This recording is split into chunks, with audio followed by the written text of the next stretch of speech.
Boa noite, Franklin. Já entrou aí. O pessoal tá entrando. Esperar a Franklin fazer o convite aqui.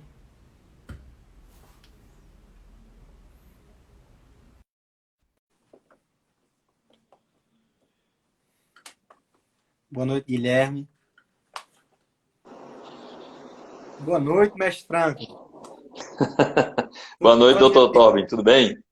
Como é que você tá em Fortaleza? Estou sim. Como é que estão as coisas por aí? Tá tudo tranquilo? Aqui nós estamos muito preocupados com a pandemia, né? Eu, pelo menos, fiquei aí 23 dias fora da cidade, num lugar mais isolado, assim, tentando Ah, fugir. Próximo, na sexta-feira, eu pretendo também fazer a mesma coisa, passar outros dias fora. Realmente, aqui em Fortaleza, a gente está bastante preocupado. Está parecido com todos os lugares, mas pela posição, assim, da empresa no ranking da contaminação e das mortes, a gente fica um pouco mais preocupado que os outros, né? com Faz certeza, parte. com certeza. Mas deu um tempinho aí pro pessoal ir entrando. Sim. Aí a gente vai conversando aqui para introduzir. Hoje a nossa conversa ela vai ser sobre longevidade nas empresas familiares, não é isso, Franklin? A gente vai Uhum. tentar debater um pouco sobre. Eu trouxe alguns dados que eu vou citar já já, mas a gente vai tentar Pois não. entender o porquê, o percentual de empresas que não conseguem uma boa sucessão, um sucesso da primeira para a segunda geração, da segunda geração em diante, porque não há uma transmissão da gestão administrativa de uma maneira tão ideal, né, como deveria ser. E aí a nossa Sim. conversa vai ser em torno disso. É, para quem já me conhece, dispenso apresentações, mas para quem ainda não me conhece, eu sou Torben Maia, eu sou advogado, eu trabalho no Paulo Maia Advocacia na parte de direito administrativo e termina que a gente lida um pouco também com essas questões familiares, que a gente percebe que aqui no Brasil existe um pouco disso, né? As empresas, muitas delas são empresas que nascem familiares, e aí para conversar com a gente, é, ninguém melhor do que você, Frank, uma autoridade aí em matéria de empresas. E aí eu queria que você se apresentasse um pouco para o pessoal conhecer você, o que é que você trabalha, o que foi que você já tem aí de bagagem aí no seu currículo.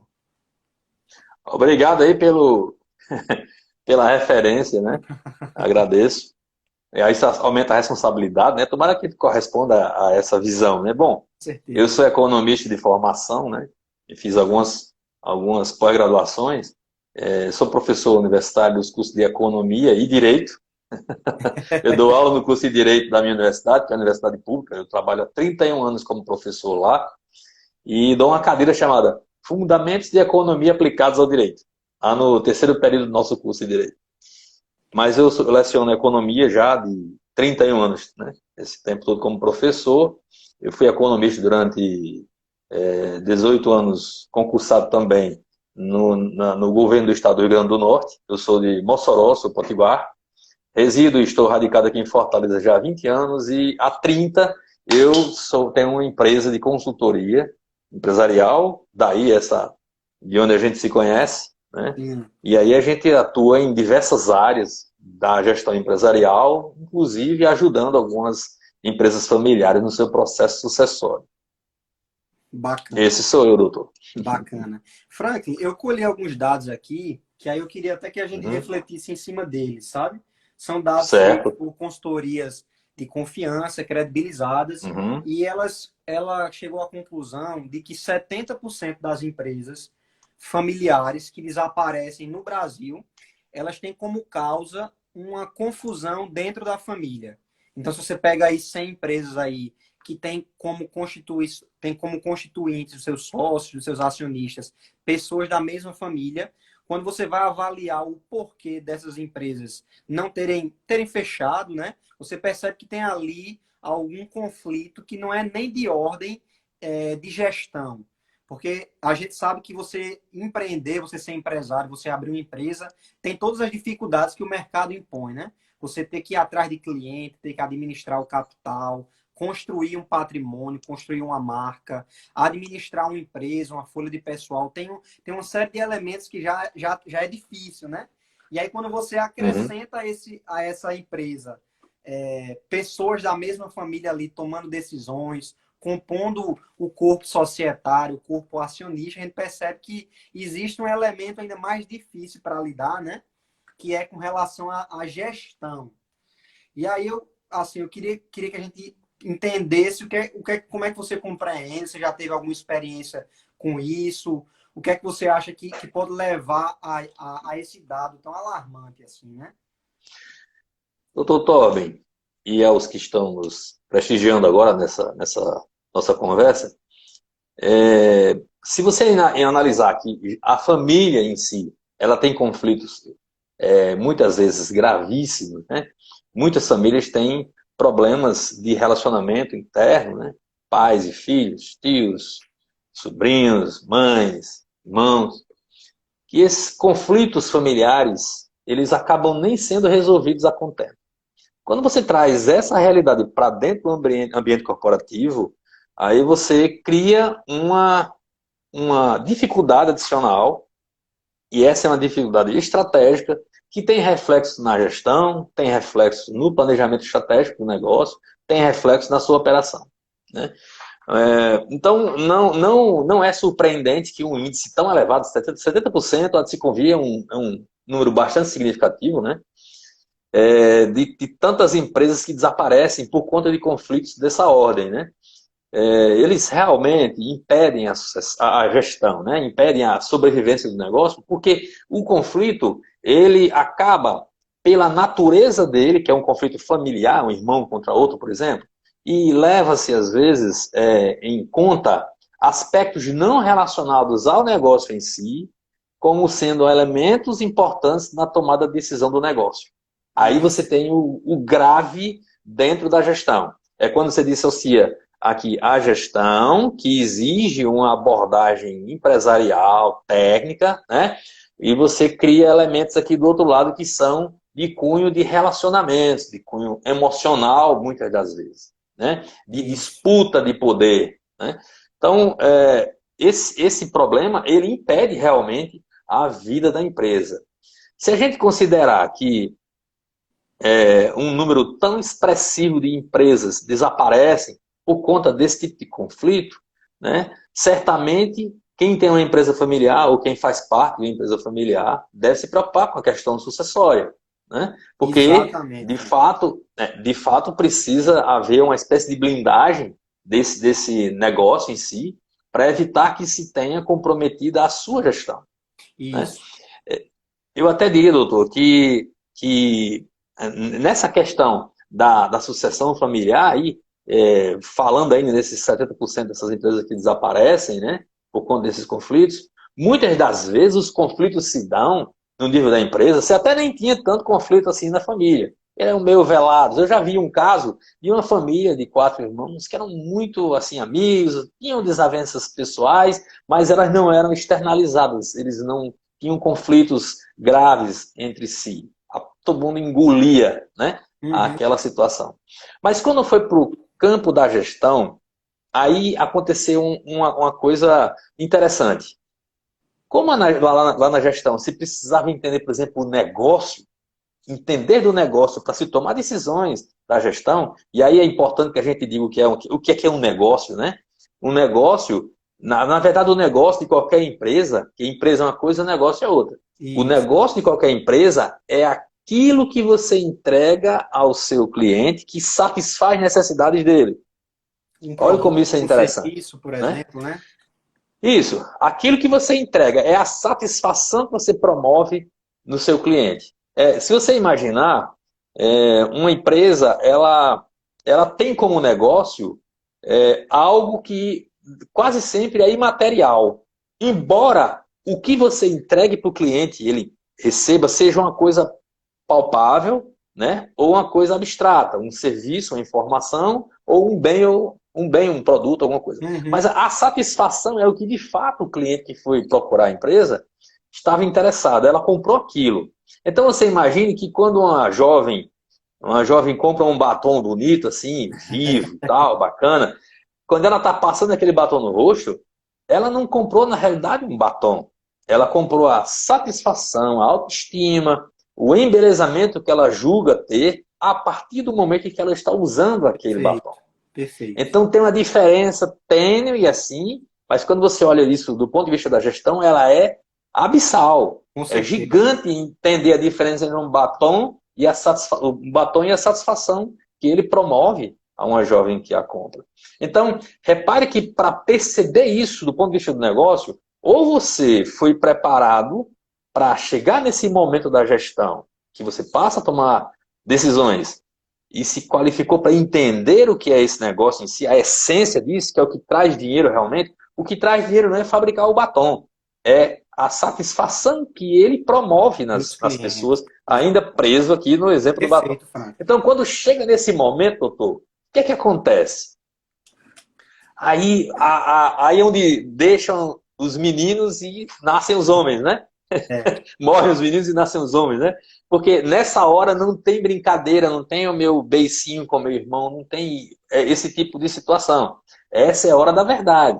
Então, o que é que acontece? O cidadão que faz parte da família não está preparado para tomar esse tipo de decisão, mas está lá porque é herdeiro e ele começa a interferir na decisão de negócio sem entender o que é o negócio, aí você tem um grande conflito e normalmente é esse conflito que leva a que essas empresas familiares desapareçam em tão alto grau. exatamente. Esse dado que a gente trouxe aqui para a conversa, de 70% das empresas, para quem está chegando agora, 70% das empresas familiares que não têm sucesso, o motivo pelos quais elas fecham as portas é por conflito familiar.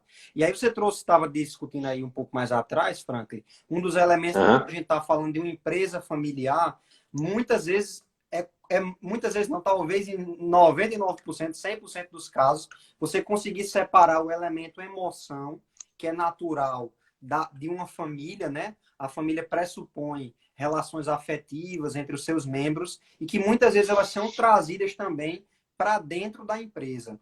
E aí eu estava lendo um livro sobre isso, sobre essa questão de empresas familiares, e aí ele estava falando o seguinte, que muitas vezes você tem lá o fundador da empresa, uma pessoa que dedicou a vida toda ali ao dia a dia da empresa, teve lá trabalhando, construindo o negócio, conseguiu se tornar muito bem sucedido do ponto de vista empresarial, do ponto de vista de gestão, mas aí quando você vai para a relação familiar, muitas vezes ele foi um pai ausente, um pai omisso, né? Isso assim é muito comum e eu não quero aqui julgar se isso aconteceu na família de alguém, mas é uma realidade esse dado, de Uhum. que geralmente você dedica tanto da sua vida pensando até mesmo na família, em dar o melhor para os filhos, para a esposa, que você fica ausente um pouco dentro de casa. E aí, quando você vai discutir a sucessão, quem é que vai tomar a frente dos negócios, talvez esses nervos, né, estejam ali à flor da pele. E aí, às vezes, isso Verdade. vai provocar até um certo processo que a gente sabe que é delicado, né? Um Uhum. processo que é delicado. E aí, assim, passar por isso, a gente entende que é um processo complexo. Ele não deve acontecer do dia para a noite, né? Seja para a empresa ser surpreendida do fundador, do gestor, via falecer, que, assim, todos nós estamos sujeitos a isso, né? Do dia para a noite, você tem que substituir um gestor, como você falou aí, alguém que não foi preparado, não foi construído, não conhece o dia a dia da empresa, né? Então, assim, a questão do planejamento, da sucessão, ele é realmente muito importante. E aí, o que eu acho interessante que aconteça, Franklin, é que, por exemplo, se não for o caso de filhos únicos, de herdeiros no plural, você ter mais de um herdeiro, é interessante que exista uma discussão e parta deles essa, essa decisão de quem vai suceder. Porque, queira ou não, o sucessor ele vai ser um líder da empresa, né? Ele não escolheu os Sim, irmãos, ele não escolheu os seus pais, e se seguir sim, a ordem ordinária da lei, ele também não vai escolher os sócios dele, né? sim, Então, sim. assim, esse cara ele precisa, sobretudo, lidar muito bem para buscar consensos, além de conhecer do negócio, né? Ele precisa ser um cara que tenha a aprovação dos irmãos, dos agregados, que pode ser que também venham para dentro da empresa, né? O genro, o namorado da filha, o namorado do, os agregados da família, pode ser que venham Sim, integrar também. Então, assim, é verdade. a gente entende que o mais interessante seria que essa liderança, vamos nomear assim dessa forma, alguém que venha a suceder o gestor, ele parta de um consenso com a família. Você pensa mais ou menos isso também, Franklin? Sim, claro. Porque nesse particular, doutor, tem uma componente importante também, que é o fato de que o líder dentro da sucessão familiar, na empresa, deve ser líder também na família, né? É, Assim, é muito difícil que você possa alçar alguém da família que não tenha uma liderança consolidada nela, entre os membros da família, que vá para o negócio e lá ele passe a despertar tal liderança. Isso é muito difícil acontecer, né? Porque se é alguém contratado que vem para compor esse processo, é uma aí essa pessoa possibilidade. já vem com essa, ou seja, já vem com essa expectativa criada de ele ser capaz de liderar esse processo, mas ele não precisou ser líder na família. Porque a abordagem que é dada ali não é uma abordagem de psicanálise, não. É uma abordagem de negócio, É, que normalmente a pessoa de fora ele vai analisar habilidades, competências, né? Para poder definir a sucessão dentro, os papéis e tal. Vai até identificar pessoas que não se identificam com o negócio, que queriam fazer uma outra coisa, porque também, do jeito que não são obrigados a serem sócios, exa também não são obrigados a permanecer no negócio, né? Eu vi exatamente. acontecer numa família numerosa, agora aqui no Nordeste, né? Nós estamos no Nordeste, tu está em João Pessoa, eu estou aqui em Fortaleza, as famílias são bastante numerosas, e tinha uma família que eu tinha aí mais de 10 membros, né? Eu não vou dizer o número para de repente não causar nenhum tipo de constrangimento, tinha de mais de 10 membros como herdeiros de uma empresa bem conceituada, e que mais da metade dos herdeiros não quiseram ficar com o negócio, simplesmente venderam suas cotas aos irmãos que queriam ficar com o negócio, né? Então, mas se isso não é trabalhado antes, preventivamente, né, preliminarmente, de forma planejada, depois que você é forçado a ter a sucessão, a executar a sucessão por algum motivo de força maior, por exemplo, aí você já vai trabalhar a sucessão com o jogo sendo jogado, para fazer uma redundância Isso. aí, né? E aí é mais complicado você resolver essas questões todas. O senhor colocou bem que, em algum momento da sua fala, sobre a necessidade de começar isso cedo, né? A pensar Isso. cedo no planejamento. Até Exato. porque um negócio familiar, a característica dele essencial é justamente o fato de que quem controla as decisões é um grupo familiar, não é uma Isso. pessoa, mas é um grupo Perfeito. familiar. Então, o grupo em si já é um fator de que pode suscitar discórdia, né? Divergência de pensamento e tal. Se não há essa liderança que veio da família, ela dificilmente consegue se estabelecer na empresa. Não é regra, tá? Mas eu tô colocando que dificilmente acontece assim, porque eu não sei, mas às vezes eu tenho a impressão que as pessoas quando vão para reunião assim, os membros de uma família, aí eles colocam aqui na testa um do outro assim, tipo assim, a taxa que tem na minha testa eu não vejo, nem sei o que tem lá, mas os outros veem lá, preguiçoso, né? Não entende do negócio, cada um coloca um adjetivo lá, e todo mundo é julgado assim. E isso acaba sendo um empecilho para que aquela liderança que não originou-se na família, para que ela venha aqui para a empresa. Exato. Entendeu? Agora, eu já soube, não participei de nenhum processo do tipo, mas eu já soube de um caso, conversando com um colega meu, em que aconteceu assim, o cidadão nunca tinha liderança na família, mas quando foi haver a sucessão na empresa da família, ele acabou demonstrando uma habilidade, um talento e acabou conquistando a liderança do negócio que acabou E- refletindo na família. O que foi um caso bem interessante, né? É, Ele acabou refletindo na família, conseguiu articular na família para que o negócio sobrevivesse. Né? Porque não é interessante fácil essa fase. Pois é, achei bem interessante. Eu não vi isso, mas eu soube disso. que aconteceu, né? Uma Uhum. estruturação bacana que o pessoal termina fazendo com uma tentativa de blindar essas questões de família, como você falou. Eu já presenciei algumas reuniões de empresa que a empresa era familiar e termina que essas questões de ele dorme demais, ele não deu para estudar, né? Ele É, nunca quis trabalhar aqui na empresa. E aí esses temas que nada tem a ver com o negócio, que você muito bem uhum. definiu, a diferença entre empresa e negócio, né? E aí, quando a gente Uhum. lida com empresa, a gente tem que fazer uma análise mais objetiva, né? Analisar financeiro, analisar a viabilidade de Sim, projetos, tentar abstrair ao máximo essas questões mais emotivas. Uma estruturação bacana que o pessoal tende a fazer é dividir uma estrutura de uma empresa familiar de três formas. Primeiro, você tem um conselho da família, e aí aqui uhum. dentro da família você vai discutir questões familiares voltadas para o negócio. Vai ter Sim, a figura que geralmente é o patriarca, ou a matriarca, vamos dizer, é aquela pessoa que tem liderança, que consegue o consenso, conversa com um, conversa com o outro, consegue exercer a liderança na família, e que não necessariamente essa pessoa entende de negócio. Ela vai estar ali sim. analisando balancete, tomando decisão, mas dentro da Uhum. família ele vai formar um consenso. Então você vai ter um conselho familiar que vai discutir questões de família. Vai ser uma instância Sim. da empresa.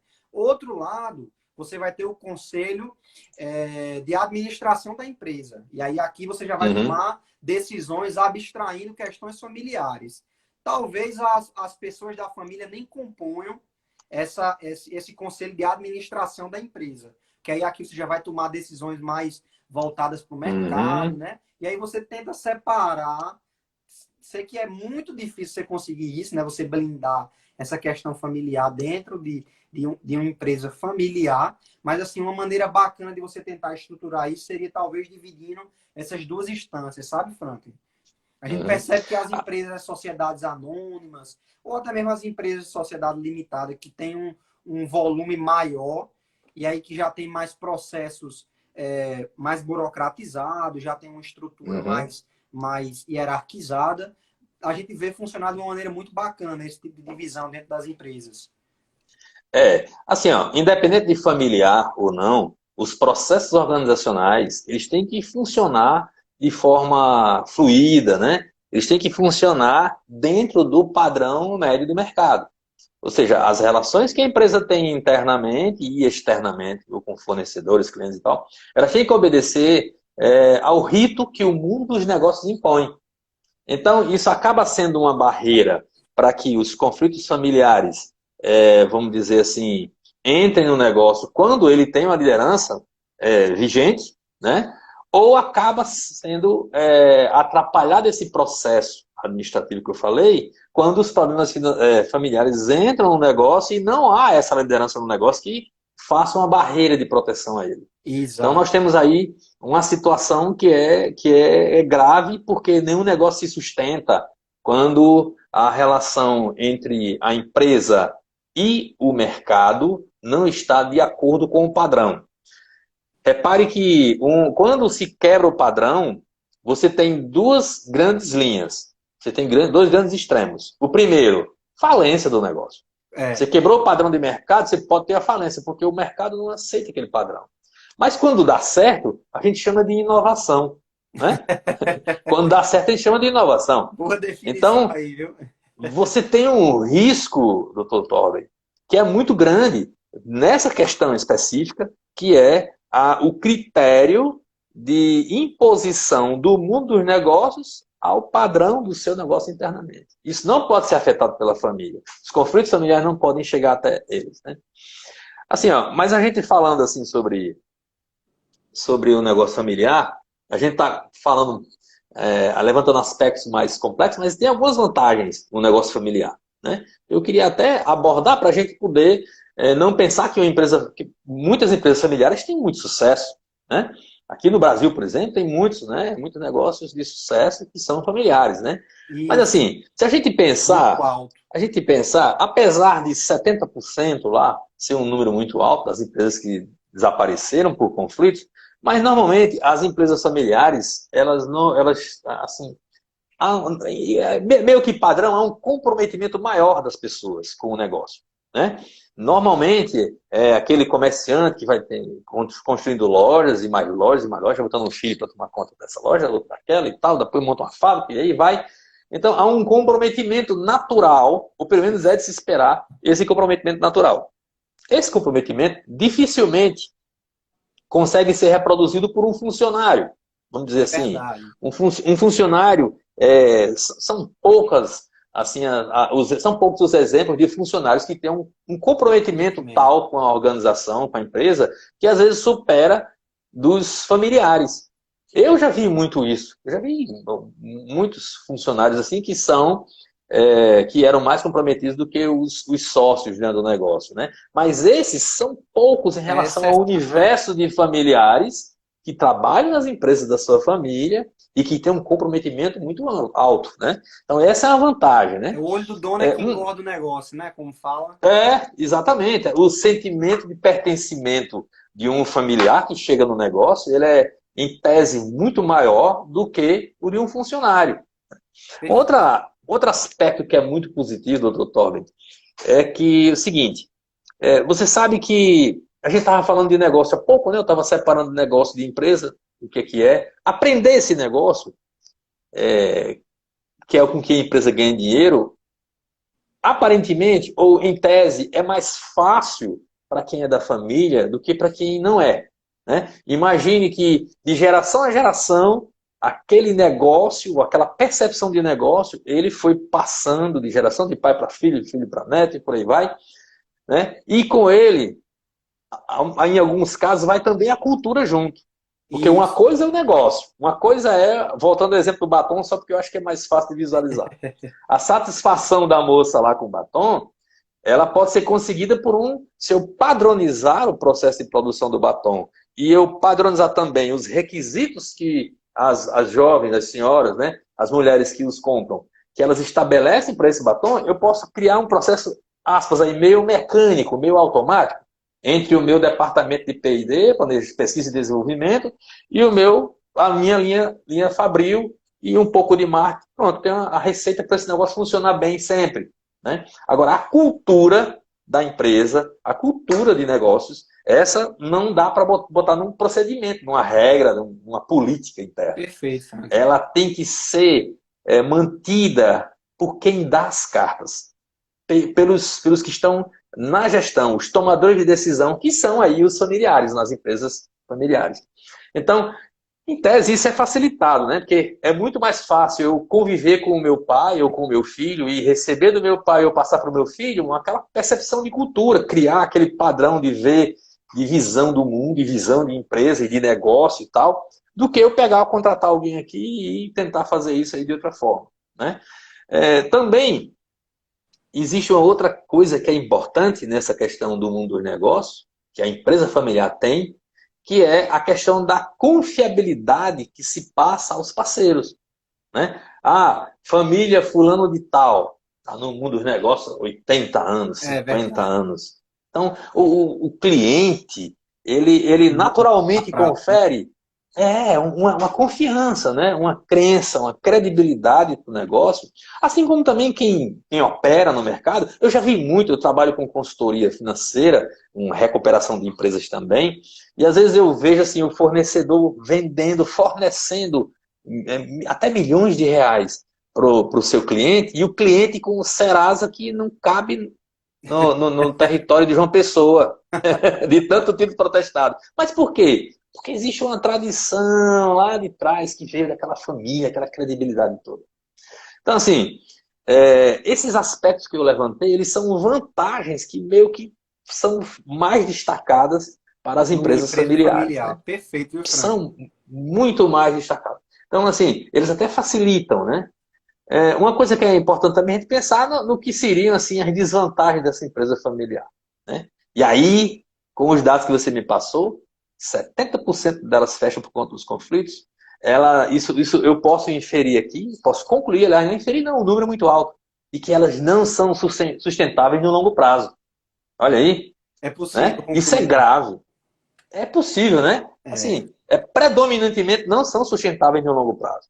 Então, isso, se eu sou um especulador, né? E se eu compro participações, talvez eu não me interesse muito por uma empresa familiar. A não ser que eu queira ser o controlador, ou passe a ser o controlador. Aí muda de figura, né? Porque aí eu vou dar o meu jeitão na gestão. Mas eu participar como minoritário numa empresa familiar, comprar uma participação, né? É complicado, né? Demais. Isso é muito difícil. Então, de certa forma, as empresas familiares elas não são sustentáveis por esses conflitos todos, né? Mas tem um Eu queria detalhe, né? acrescentar um pontozinho, Frank. Pois não. Você trouxe uma questão muito interessante com relação aos processos. E aí, sobretudo, destacar a questão da primeira geração para a segunda geração daquela família ali. O que é Uhum. que normalmente a gente vê? Geralmente, Hum. uma pessoa, talvez o patriarca ou a matriarca, funda um negócio. E aí o cara é o Sim. fundador daquela empresa, aquela empresa cresce muito. E ali no começo, a empresa mais enxuta, o cara concentra a administração, concentra a tomada de decisão e ele vai exercendo o poder de uma maneira muito solitária, porque ele cresceu ali, ele fundou, o negócio é dele, então Uhum. ele vai tomando as decisões, né? E funda um modelo de negócio altamente concentrado, as tomadas de decisões. Só que aí, Sim. quando você vai para a segunda geração, você então coloca dentro daquela empresa, uma empresa, vamos supor, uma empresa bem-sucedida, o cara consolidou o modelo de negócio dele ali e já entrou ali os seus herdeiros ali para dentro do negócio. Então, assim, a gente percebe que você tinha uma pessoa tomando decisão e agora você tem uma pluralidade de pessoas decidindo. Então já Uhum. muda completamente a figura, como você bem falou aí. Às vezes, até Totalmente. essas pessoas que vão entrar, que você falou, no quadro societário, tão distante daquela realidade, né? E aí talvez essa seja até uma das causas que leva as empresas a não terem sucesso, é porque você está colocando pessoas ali que ou às vezes caíram já de paraquedas no quadro de tomada de decisões e não conhecer o dia a dia da empresa, que é também muito importante, né, para quem está lá em cima no Tá, topo, crucial. conhecer a É. base, né, como é que funcionam as vendas, como é que é o relacionamento com os melhores clientes, relacionamento com os principais fornecedores da companhia, e aí o cara não tem esse conhecimento panorâmico, assim, da empresa, né? E aí ele vai estar ali tendo que tomar decisão e outra coisa, tomar uma decisão coletiva, né? Que é muito mais difícil do que você chegar lá de cima para baixo, dizer que vai ser assim e acabou, né? Então acho que até isso tem que Uhum. entrar no processo de estudo, vamos nomear assim, da sucessão, né? E que não necessariamente o melhor caminho é uma sucessão. Pode ser até mesmo que o melhor caminho seja a saída, né? Você Uhum. fazer um valuation ali daquela empresa, apurar os haveres, ver quanto é que ela vale, o que é que ela tem de ativo patrimonial, botar à venda e cada um dos sócios ali, dos sucessores, pegar o seu quinhão e abrir um negócio. É uma possibilidade também, né, Franklin? O que é que você Sim, acha claro. disso? Isso, olha, é porque a gente tem que pensar naquilo que é mais viável, né? Onde é que eu perco menos ou onde eu ganho mais? Pronto. Manter um negócio com os conflitos da minha família dentro dessa gestão, correndo todos os riscos dele fazer parte dessa estatística trágica, ou é passar adiante esse negócio e com os recursos fazer iniciativas, montar iniciativas individuais, né? Que cada um se identifique e começar a sua própria jornada, né? É preciso pensar nisso. Ou então, assim, me desfazer daquele bem e viver de outras rendas e deixar que os meus irmãos, os meus parentes, os meus continuem o negócio lá, os que têm interesse e têm aptidão para isso, né? Isso é crucial que se faça. Não se pode deixar um negócio que é uma vaca leiteira que produz e tal, e esse negócio ir à bancarrota por questiúnculos menores de relacionamento entre pessoas que, por acaso, são donos e que, por contingência, não são afeitos àquela espécie, né? Então, é preciso que isso seja levado em conta. E aí, Agora, doutor, só pois para não. concluir essa questão, às vezes a gente termina que a gente Uhum. fala uma obviedade aqui, né, Franklin?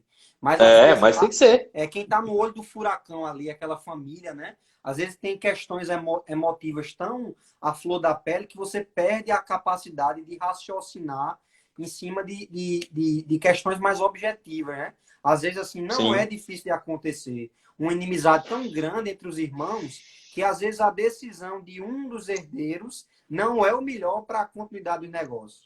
Mas às vezes, Uhum. querendo separar o irmão ali ou prejudicar, isso não É. é difícil de acontecer, né? E Não, aí, isso aí eu já vi acontecendo bastante. Por sinal, doutor, só para dar um testemunho, há dois aqui, né? Um envolveu até assassinato entre os parentes, meu né? Deus do céu. Mas o outro foi engraçado, que foi aqui na nossa empresa, nosso escritório, na sala de reuniões, veio um time aí com 9 herdeiros de um negócio, e a gente fez o valuation, né, para poder compor esse negócio, entre outros negócios que a herança compõe, o espólio todo, né? E aí eu observei que os parentes foram chegando, ocupando as cadeiras, e eu vi que alguém evitava sentar perto de outro. Irmãos, E aí irmãos, notório né? assim, né? A separação. Eu observava assim, eles sentando na mesa, ocupando lugares distantes, assim, uma cadeira ficou vaga ali, o outro saiu, veio aqui numa sala vizinha, aqui no lado do escritório, pegou uma cadeira, levou para a sala de reuniões para sentar e não sentou, não foi nem pegar aquela vizinha lá, né? Então, assim, depois eu fui investigar um pouco de forma bem leve, mas eu descobri que eram grandes amigos aqueles irmãos, né? Cresceram numa amizade muito grande. E os negócios os separou a todos, né? Triste, né? As divergências de negócio, né? Assim, porque na empresa familiar, doutor, existe uma situação que é a seguinte: sempre tem aquele elemento da família que tem mais noção da gestão do que os outros. E normalmente esse aí meio que puxa para si, chama para si a responsabilidade.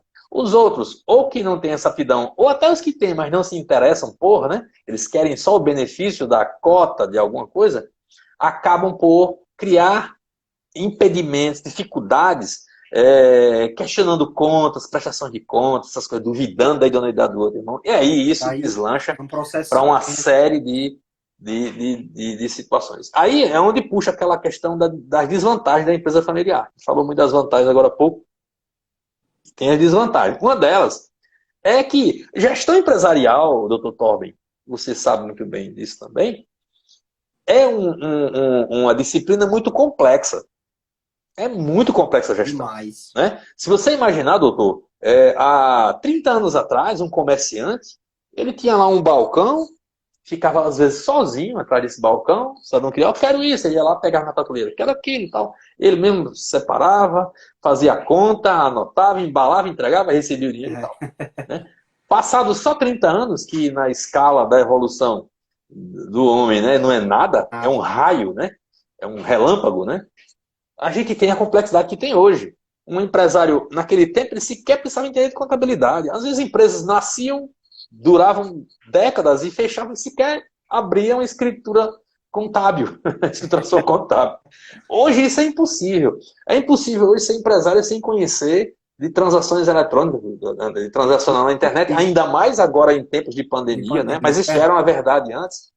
É inconcebível um empresário que não tenha noção de tributos, que não tenha noção de planejamento financeiro, essas coisas. Não dá para ter isso. Agora você imagina essa complexidade aí com esse elemento família dela.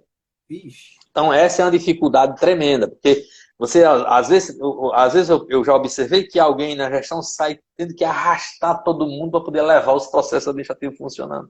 E isso é um problema, porque você mata aquilo que é principal da empresa, que é o seu negócio. E o negócio, aquela satisfação lá que a gente promove para o cliente, ela vai mudando ao longo do tempo. Para isso precisa que a empresa vá se ajustando. O nome desse ajuste é estratégia. O ajuste que a empresa faz para se manter sempre oferecendo aquele grau de satisfação para o seu cliente através dos produtos e serviços que entrega é o que se chama de estratégia.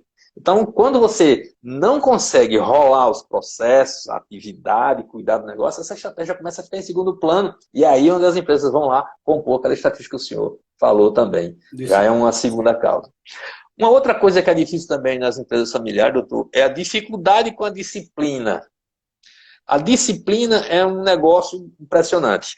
Não sei se vocês, aí se o senhor no seu relacionamento aí com as empresas, o escritório do Paulo Maia, né? Isso. Que ele atende aí em João Pessoa, eu não sei se vocês têm isso, mas uma coisa que é impressionante é que, para começar, a reunião de sócios numa empresa familiar é um problema para acontecer.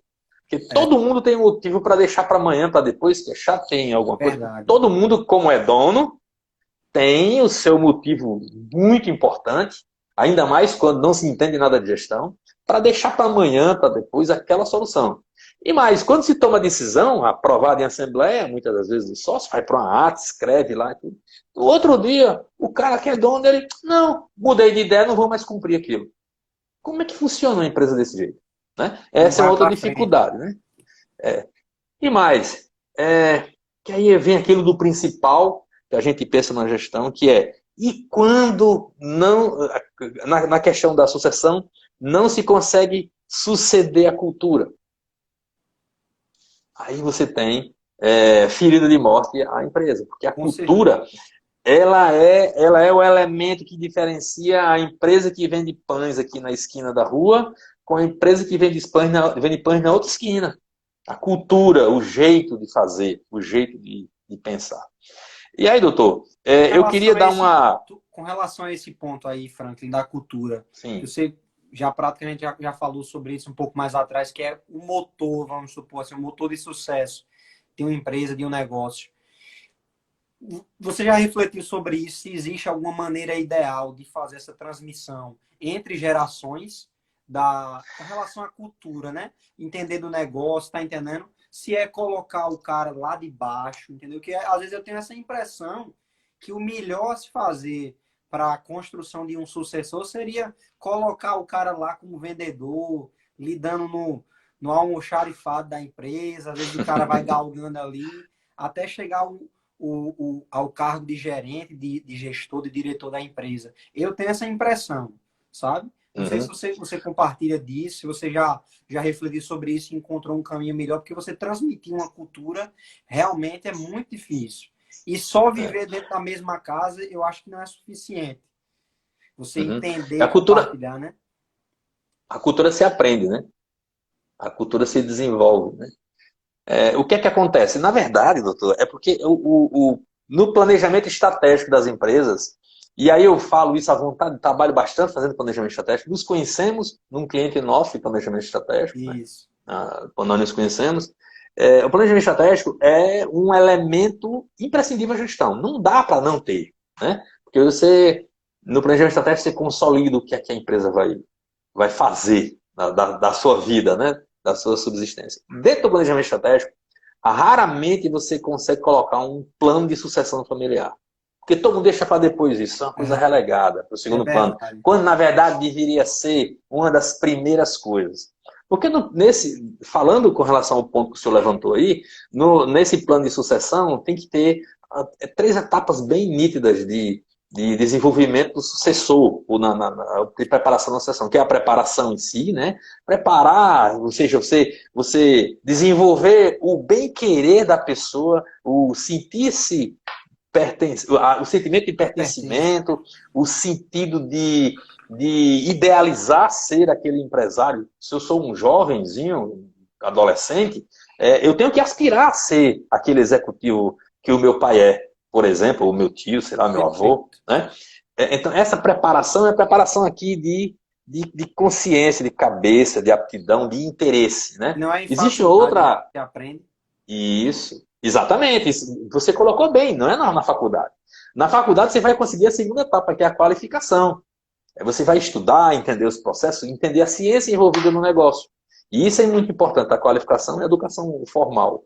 Mas tem outra fase que é a capacitação, né? A capacitação que é aquela em que você vai colocar a prática, na prática e vai aprender, né, com essa qualificação e com a preparação que você passou, a colocar nos processos, nas decisões, entender, vivenciar o processo da gestão dentro do negócio. Aí nessas fases todas, você tem que ter um bom plano de educação, você tem que ter um bom plano de experiência, que é o que o senhor está falando. Plano de experiência. Esse plano de experiência você pode executá-lo assim, colocando para começar na empresa o filho do dono lá como vendedor, como assistente, como alguma coisa. Pode ser, até ele galgando todas as etapas do organograma da empresa para chegar lá no topo, né? Ou também existe outra alternativa que essa é bem interessante, que é você colocar o, o jovem para aprender essas coisas nas empresas dos outros. Colocar como empregado lá, né? Bacana essa Eu já vi solução. casos, eu vi um caso de sucesso, né? Eu atribuo como sucesso.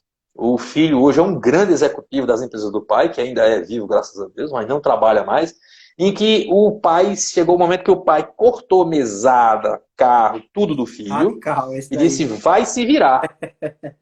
Aí o pai, bilionário, andando com carrões e mais carrões importados, viajando muito inteiro, e o filho de bicicleta, aquela magrela, que antigamente a turma usava para correr, acho que ainda se usa para correr ainda. Mas aí o menino se desenvolveu, trabalhando nas empresas dos outros, sendo empregado, passou uns 5, 6 anos. Um dia o pai chamou, vem cá. Aí recompôs toda a vida dele e o colocou como executivo. E esse cara dá show hoje. Porque desenvolveu no cara uma percepção que ele não tinha antes. Que é aquela percepção que dificulta a sucessão das famílias. É a percepção de que o negócio ele é muito mais um benefício para mim do que qualquer outra responsabilidade. E nisso foi tirado na cabeça do menino. Eu não recomendo que ninguém faça isso sem conhecer bem o seu filho, ou também se conhecer como pai, né? Porque é duro para o pai ter condição e não dá para o filho, né? É muito duro. Mas essas fases têm que acontecer. E essa preparação tem que ser lá no começo. Esse é o primeiro ponto. Se preparar para a sucessão sempre. O negócio deu certo, começa a pensar na sucessão. Porque tem toda uma cadeia familiar dependendo desse negócio, muitas das vezes. Né? E aí você também tem a sua história de vida que você quer que continue através dos seus filhos, dos seus sobrinhos, dos seus netos, né? Que aí tem que valer a pena. Se isso é uma aspiração do empreendedor, tem que ser cuidado brevemente. E aí só acrescentando, Franklin, uma questão a isso que você explicou muito bem. Primeiro é a gente compreender que as pessoas elas são mortais, né? A gente nasce com um tempo determinado. E as instituições, as empresas, as companhias, elas às vezes podem ultrapassar, né, a nossa geração. Então, assim, pensar em planejamento é algo que as grandes empresas devem fazer desde os primeiros momentos, como você muito bem destacou, mas analisando um contraponto, aí já uma questão mais pessoal da figura do fundador, daquela pessoa que exerce o poder, né, exerce a decisão, porque você gerenciar uma empresa, queira ou não, é um exercício de poder. E aí tem algumas pessoas que falam que o poder, ele é orgásmico, né? Assim, ele chega até ser orgásmico. Parece que é mesmo. Então, você abrir mão disso, né? E o processo de sucessão, ele queira ou não, é um pouco disso. É o exercício de você abrir um pouco mão do exercício daquele poder. Então, assim, pessoalmente, eu compreendo que é uma decisão muito difícil de você tomar, exige uma maturidade muito grande do gestor e uma compreensão de gestão muito grande, né? E aí, às vezes, nem todo mundo, às vezes, tá preparado para isso, fica postergando isso, pensando que ele vai estar abrindo mão de poder, de exercer a empresa do jeito que ele concorda, da maneira como ele pensa e como ele acha que é melhor, né? Então, assim, eu lendo também sobre isso, eu vi algumas sugestões de outras pessoas que também trabalham com isso, que às vezes o ideal seria o gestor, o fundador, só abrir mão da presidência, da diretoria, quando ele encontrar um outro espectro de poder. E aí seria abrir uma ONG, exercer um mandato político, trabalhar numa associação, alguma coisa até para que esse cara não venha entrar em depressão. Tá entendendo? Porque assim, o cara parou de se sentir produtivo, né? Às vezes, assim, o pessoal aí da psicologia vai responder melhor, mas a gente tem a impressão que a pessoa entra aí numa espiral de se sentir improdutivo, de contrair uma depressão, né? É uma questão bem complexa, né? Um ingrediente aí dessas questões aí, né, que você está colocando, é o fato de que quando você se afasta da gestão e não tem no que ocupar a sua mente produtiva, realizadora, é você ficar olhando ali as coisas acontecendo no negócio e você está fora. E você não está preparado para ver decisões sendo tomadas de forma diferente da que você sempre tomou. Não existe uma forma única de fazer a coisa certa. Tem várias, né? Mas assim, o seu jeitão, você quer que funcione. Então, talvez essa seja uma fonte também de preocupações e justifica que a pessoa tenha uma ocupação nova para se desprender daquela gestão e deixar a coisa acontecer dentro do novo paradigma. É verdade, é verdade. Bom, eu queria dar uns duas dicas, assim, no geral. Eu não sei como é que está o nosso tempo, né? Tá, mas eu queria... aí, mas tem espaço aí. Já antes de você começar, Frank, rapidinho, queria dizer ao pessoal que está ouvindo aí, já deixaram uma dúvida mais ali.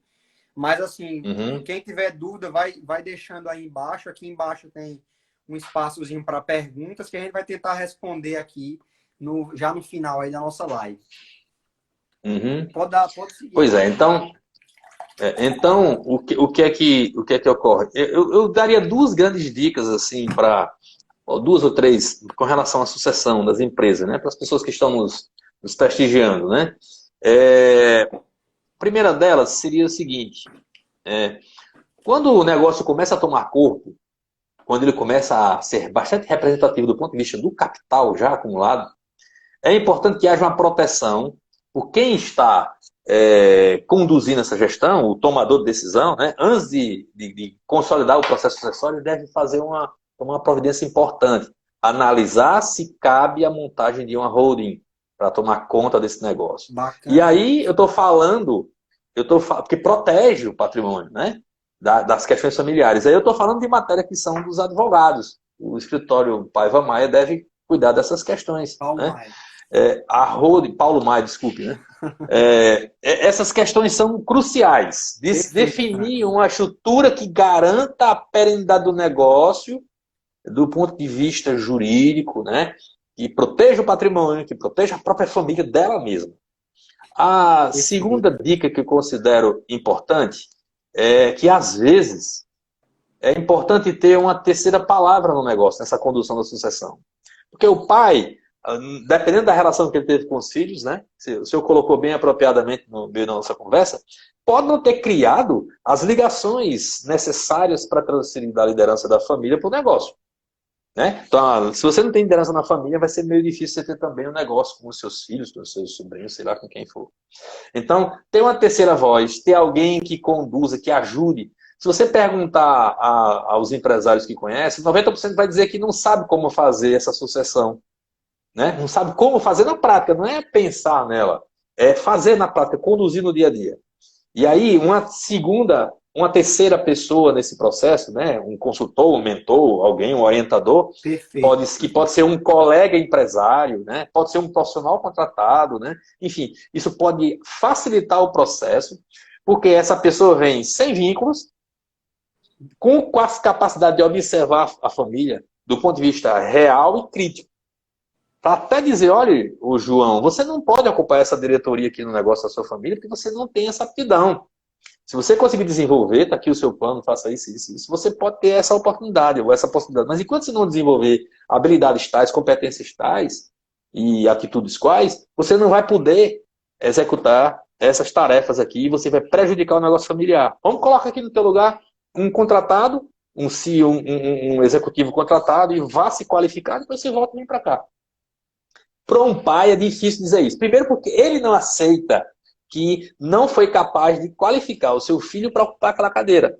Exato. E segundo porque é o seu filho. É. Como é que você vai negar para o seu filho? Você prefere que ele fique lá com o nome de diretor e tomando decisões no lugar dele do que fazer isso friamente. Pai, vai estudar, vai ali trabalhar na empresa do meu colega, né? E depois você vem para cá. Então Exatamente. essas duas dicas eu penso que são cruciais, né? Você pegar um apoio externo isento e pensar juridicamente na constituição de uma holding, dependendo de como for o negócio. Uma Estrategicamente, terceira, né, Franklin? estrategicamente. Uma terceira coisa é incluir no planejamento estratégico do negócio o planejamento da sucessão. E aí já começar a observar a família, preparar aquelas pessoas, preparar do ponto de vista de gostar do negócio, desenvolver aquele amor do negócio, né? Depois qualificar e depois capacitar naquelas 3 fases que eu coloquei. Porque aí você vai garantir uma sucessão familiar com menos dor. Porque tem sempre ensinar e aprender. Quando é um funcionário, você não atendeu, você lamenta, desliga, né? Mas um filho você não pode fazer isso, um sobrinho não pode fazer isso, com o irmão, né? Com o pai, né? Então tem dificuldades que é preciso que sejam tangenciadas para evitar conflitos, porque o mercado não aguenta desaforo. Ele Exato. cobra da empresa o que ela se propõe, exige da empresa aquela satisfação específica. Então não dá para fazer isso de forma amadora. E tem até uma questão, Frank, você sintetizou muito bem essas 3 dicas aí. A primeira como sendo a possibilidade de você construir uma outra empresa, né, uma holding familiar, somente para talvez agregar aí as cotas, as ações daquela companhia. O segundo, você ter um terceiro, né, alguém de fora desinteressado, mais crítico, construtivo, para o melhor daquela companhia, né? Como você me falou, o mercado, Uhum. ele não aceita desaforo. Então, se Não. você não oferecer o melhor, não tem dúvida que o seu cliente vai atrás de quem oferece o melhor, né? Você sobra na curva. Sim. E aí você trouxe até uma questão interessante, Frank, talvez no planejamento sucessório, você é acompanhado por uma terceira pessoa, já mais Uhum. apaixonada desse processo, a gente perceba que, para preservar as relações, a família continue dona do negócio, mas não necessariamente na administração. Porque pode ser que ninguém Sim. dos herdeiros, ali, dos sucessores, tenha sido preparado ou interessado para isso, mas ainda assim seja interessante você ser dono, você colher os frutos os lucros da empresa, os dividendos. Então você faz o que? Você contrata até um gestor, né? Isso, alguém, um executivo Uhum. do Sim. mercado, porque aí fica mais fácil, por exemplo, o almoço de domingo, você demitir um gestor, presidente, que não tem nada a ver com a família, né? Aí É, você ô, demitiu seu cunhado, você demitiu seu irmão, e no domingo ter que almoçar todo mundo na casa da mãe é é complicado, né? complicado, né? Ou então o genro, né? Ou Nossa gênio, né? Senhora, é Verdades difícil a duras de situação. serem ditas. Mas É verdade. perfeito, Franklin. A gente já está se encaminhando aqui para 2 minutos, a gente tem aí para se encerrar essa live. Você queria acrescentar alguma coisa aí? Doutor, eu queria apenas agradecer a honra de ter essa conversa com o senhor, né? Ah, eu que Através agradeço. do escritório do Paulo Maia, doutor Paulo Maia, né? Agradecer a você, doutor Torben, pelo convite, para mim foi muito honroso, né?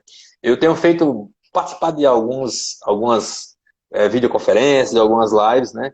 E isso tem sido muito prazeroso, porque esse ambiente novo da comunicação, eu sou professor, como eu falei, há 31 anos, permite que você possa aprender muito com o que você discute nesse tipo de evento, né?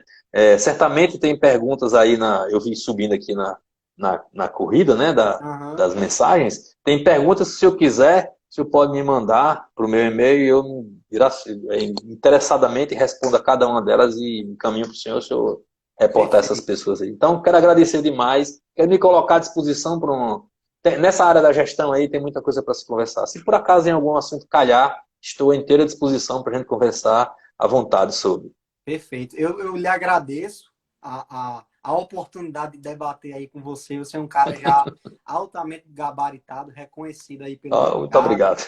Muito serviço bem prestado aí na bagagem. Foi uma honra discutir sobre isso. Eu gostei tanto do conteúdo e vi que o pessoal também gostou, né? A gente vai pegar isso, vai Uhum. transformar num podcast, a gente vai jogar esse áudio lá no Ótimo. Spotify, nas redes sociais, para o pessoal depois, quando procurar, porque a gente sabe que é um calo de muita gente, né, Franklin?